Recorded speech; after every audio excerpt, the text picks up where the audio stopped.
എല്ലാവർക്കും പുതിയൊരു വീഡിയോയിലേക്ക് സ്വാഗതം. ഇന്ന് നമ്മൾ 2019-20 വർഷത്തിലെ വാർഷിക പരീക്ഷയുടെ ചോദ്യപേപ്പറാണ് ഡിസ്കസ് ചെയ്യാൻ പോകുന്നത്. അപ്പോൾ എന്താണ് ആദ്യത്തെ പ്രവർത്തനം 1, കേരളക്കരയിലൂടെ. കേരളത്തിലെ ചില പ്രധാന സ്ഥലങ്ങളുടെ ചിത്രങ്ങളാണ് ചുവടെ. എന്തൊക്കെയാണ് ചിത്രങ്ങൾ നോക്കൂ.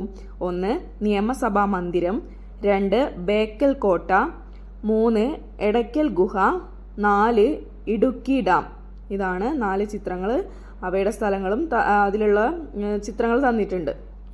ഇനി എന്താണ് ചുവടെയുള്ള ചോദ്യങ്ങൾക്ക് ഉത്തരം കണ്ടെത്തുക. ചോദ്യം എന്താണ്? ഓരോ സ്ഥലവും സ്ഥിതി ചെയ്യുന്ന ജില്ലകളിൽ ചിത്രത്തിൻ്റെ നമ്പർ എഴുതുക. ഏതൊക്കെയായിരുന്നു? നിയമസഭാ മന്ദിരം എവിടെയാണ്? തിരുവനന്തപുരത്താണ് അല്ലേ.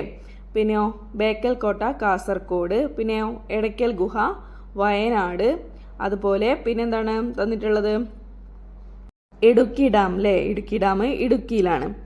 ഇനി അതിലെ ബി, ഭൂപടത്തിൽ നിങ്ങളുടെ ജില്ല കണ്ടെത്തി നിറം നൽകൂ. നിങ്ങളുടെ ജില്ല ഏതാണ് എന്നുണ്ടെങ്കിൽ അതിന് നിങ്ങൾ എന്ത് ചെയ്യുക? കണ്ടെത്തിയിട്ട് നിറം കൊടുക്കുക. ഇനി അതിലെ സി ആണ്, വയനാട് ജില്ലയുടെ അതിർത്തി പങ്കിടുന്ന ജില്ലകളുടെ പേരെഴുതുക. വയനാട് ജില്ലയുടെ അതിർത്തി പങ്കിടുന്ന ജില്ല ഏതൊക്കെയാണ്? കോഴിക്കോട്, കണ്ണൂർ, മലപ്പുറം. ഇനി അടുത്ത ചോദ്യം ഡി, കേരളത്തിലെ ഏറ്റവും വലിയ ജില്ല ഏതാണ്? അനുയോജ്യമായതിന് ടിക്ക് ചെയ്യുക. ഏതാണ് ഇവിടെ തന്നിട്ടുള്ളത്? കാസർഗോഡ്, വയനാട്, പാലക്കാട്, കോഴിക്കോട് തന്നിട്ടുണ്ട് അല്ലേ. നമ്മുടെ കേരളത്തിലെ ഏറ്റവും വലിയ ജില്ല ഏതാണ്? ഇടുക്കിയാണ് കേട്ടോ. അപ്പോൾ ഇവിടെ ഇടുക്കി കൊടുത്തിട്ടില്ല. അപ്പോൾ നമ്മൾ എന്ത് ചെയ്യാം? ഇവിടെ ഇടുക്കി എന്ന് എഴുതി കൊടുക്കുക കേട്ടോ. ഓക്കെ. എന്താ കാരണം എന്നറിയോ? 2019-20 കാലഘട്ടത്തിൽ നമ്മുടെ കേരളത്തിലെ ഏറ്റവും വലിയ ജില്ല പാലക്കാടായിരുന്നു. ഇപ്പോൾ തൊട്ടടുത്ത ഒരു വർഷത്തിലായിട്ട് അതിന് ചെറിയൊരു മാറ്റം വന്നിട്ടുണ്ട്. ഏറ്റവും വലിയ ജില്ല ഇടുക്കി തന്നെ ആയിട്ട് പ്രഖ്യാപിച്ചിട്ടുണ്ട്. അപ്പോൾ ഇത് പഴയ ക്വസ്റ്റ്യൻ പേപ്പർ ആയിട്ടാണ് അതിൽ ഇടുക്കി ഇല്ലാത്തത് കേട്ടോ. ഓക്കെ. അപ്പോൾ നമ്മുടെ കേരളത്തിലെ ഏറ്റവും വലിയ ജില്ല ഏതാണ്? ഇടുക്കി. ഇനി എന്താണ് പ്രവർത്തനം 2, ചെടി വിശേഷം. അതിലെ ചോദ്യം എന്താണ്? ചെടിയുടെ വിവിധ ഭാഗങ്ങൾ അടയാളപ്പെടുത്തുക. ഇവിടെ ഒരു പ്ലാന്റ്, ഒരു ചെടി സസ്യം തന്നിട്ടുണ്ടല്ലേ. അതിൻ്റെ വിവിധ ഭാഗങ്ങൾ അടയാളപ്പെടുത്താനാണ് പറയുന്നത്. വേരുണ്ട്, പിന്നെന്താണ് കായുണ്ട്, ഇലയുണ്ട്, തണ്ടുണ്ട്, പൂവുണ്ട് അല്ലേ. ഇതൊക്കെ എന്താണ്? ചെടിയുടെ വിവിധ ഭാഗങ്ങളാണ്. ഈ എന്താണ്? ചിത്രം നോക്കി വിശേഷങ്ങൾ എഴുതുക. ഇവിടെ വേര് തന്നിട്ടുണ്ട്. വേരിൻ്റെ വിശേഷങ്ങൾ എന്തൊക്കെയാണ്? ഞാനാണ് ചെടിയെ മണ്ണിൽ ഉറപ്പിച്ച് നിർത്തുന്നത്. ഇവിടെ തണ്ട് തന്നിട്ടുണ്ടല്ലേ. തണ്ട് എന്താണ്? ഞാനാണ് സസ്യത്തിന്, ചെടിക്ക് ആവശ്യമുള്ള വെള്ളം നൽകുന്നത്. ഇനി ഇല എന്തായിരിക്കും? ഞാനാണ് സസ്യത്തിന് വേണ്ട ആഹാരം പാകം ചെയ്യുന്നത്. ഇനി അടുത്ത ചോദ്യം, ചെടിയുടെ അടുക്കള എന്നറിയപ്പെടുന്ന ഭാഗം ടിക്ക് ചെയ്യുക. ഏതാണ്? നമ്മൾ നേരത്തെ പഠിച്ചില്ലേ, ഇലയുടെ ധർമ്മം എന്തായിരുന്നു? നമ്മൾ ചെടിക്ക് വേണ്ട ആഹാരം പാകം ചെയ്യുക അല്ലേ. അപ്പോൾ ചെടിയുടെ അടുക്കള എന്നറിയപ്പെടുന്ന ഭാഗം ഏതായിരിക്കും? ഇലയാണ്. ഇനി അടുത്ത പ്രവർത്തനം 3, യാത്രക്കാരുടെ ശ്രദ്ധയ്ക്ക്. അടയാള വിളക്കുകളാണ് ചൂടെ. അതിലെ ചോദ്യം എന്താണ്? യോജിച്ച നിറം നൽകി ഓരോ നിറവും സൂചിപ്പിക്കുന്ന നിർദ്ദേശം എഴുതുക. ഏതൊക്കെയാണ്? ആദ്യം നമ്മൾ ഏത് നിറം?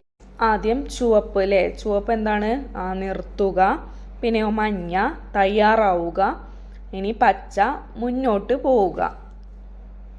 ഇനി അടുത്ത ചോദ്യം, താഴെ കൊടുത്ത പ്രസ്താവനകൾ വായിച്ച് ശരിയാണെങ്കിൽ ടിക്ക് ചെയ്യുക, അടയാളവും ശരിയല്ലെങ്കിൽ ക്രോസ് ചെയ്യുക. എന്താണ്? റോഡിൻ്റെ ഇടതുവശം ചേർന്ന് നടക്കുക.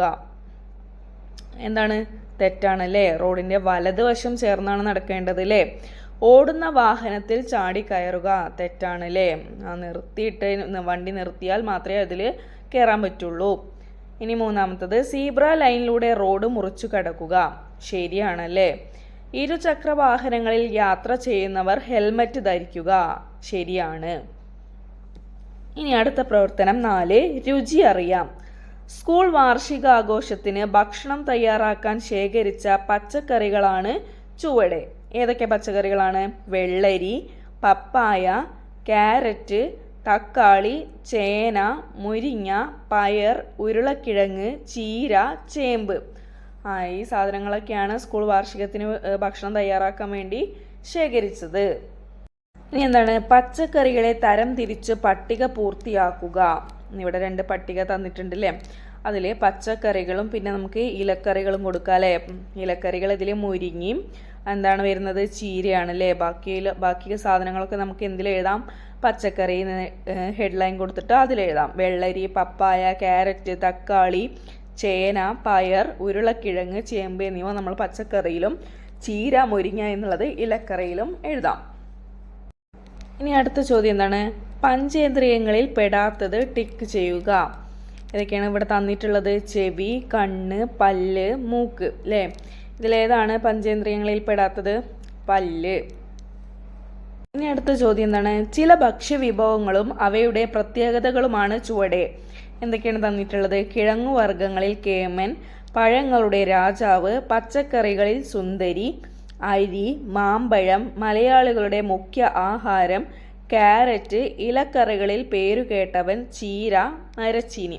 ഇതൊക്കെയാണ് തന്നിട്ടുള്ളത്. ഇനി എന്താണ് ചെയ്യേണ്ടത്? സി, മാതൃക പോലെ എഴുതുക. ഇവിടെ എന്താണ്? ഒരു മാതൃക തന്നിട്ടുണ്ട്.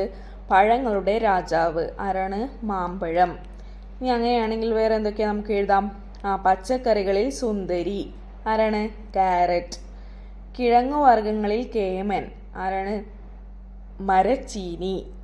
മലയാളിയുടെ മുഖ്യ ആഹാരം അരി.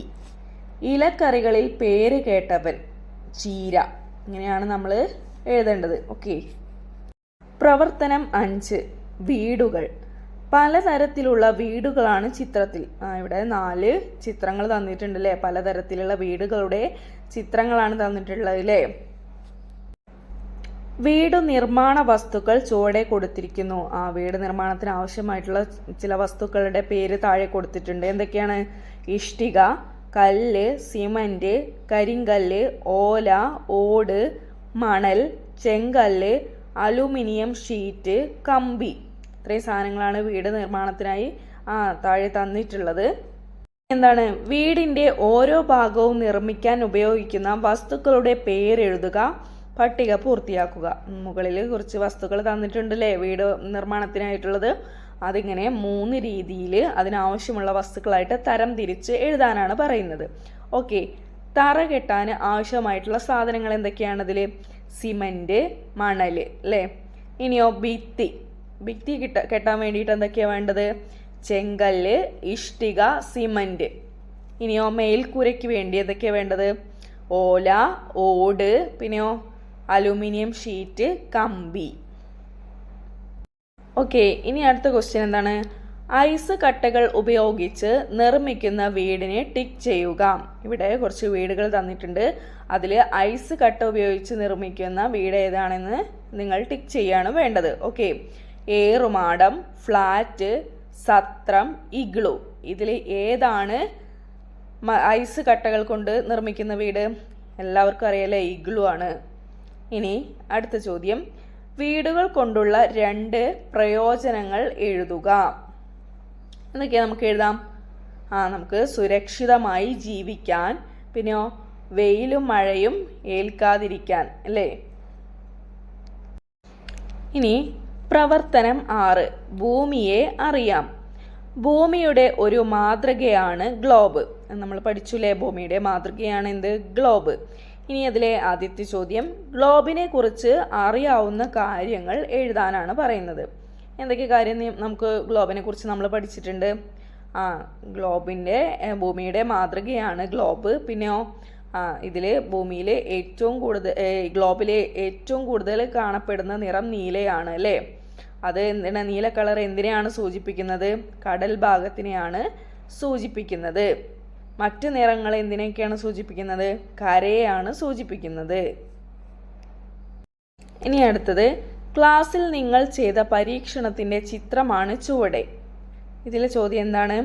ഈ പരീക്ഷണത്തിലൂടെ നിങ്ങൾ കണ്ടെത്തിയ കാര്യങ്ങൾ എഴുതുക. നമ്മൾ ഈ പരീക്ഷണം ക്ലാസ്സിൽ എല്ലാവരും ചെയ്ത് നോക്കിയിട്ടുണ്ടാവൂല്ലേ? അതിൽ നിന്ന് നമ്മൾ പഠിച്ച കാര്യം, നമ്മൾ അതിൽ നിന്നും എത്തിച്ചേർന്ന നിഗമനം എന്തായിരുന്നു? ഭൂമിയിൽ സൂര്യൻ്റെ വെളിച്ചം പതിക്കുന്ന ഭാഗം പകലും വെളിച്ചം പതിക്കാത്ത ഭാഗം രാത്രിയുമാണ്. ഇനി അടുത്ത ചോദ്യം, ഭൂമി ഉരുണ്ടതാണെന്ന് കണ്ടെത്തിയത് ആരാണ്? ടിക്ക് ചെയ്യുക. ഇവിടെ കുറച്ച് ആളുകളുടെ പേര് തന്നിട്ടുണ്ട്. അതിൽ ഭൂമി ഉരുണ്ടതാണെന്ന് കണ്ടെത്തിയത് ആരാണ് എന്നുള്ളത് എഴുതാനാണ് പറയുന്നത്. ഓക്കെ, ഇത് നമ്മുടെ ടെക്സ്റ്റിൽ ക്ലിയർ ആയിട്ട് കൊടുത്തിട്ടുണ്ട്. നമ്മളത് വായിച്ചതാണല്ലേ.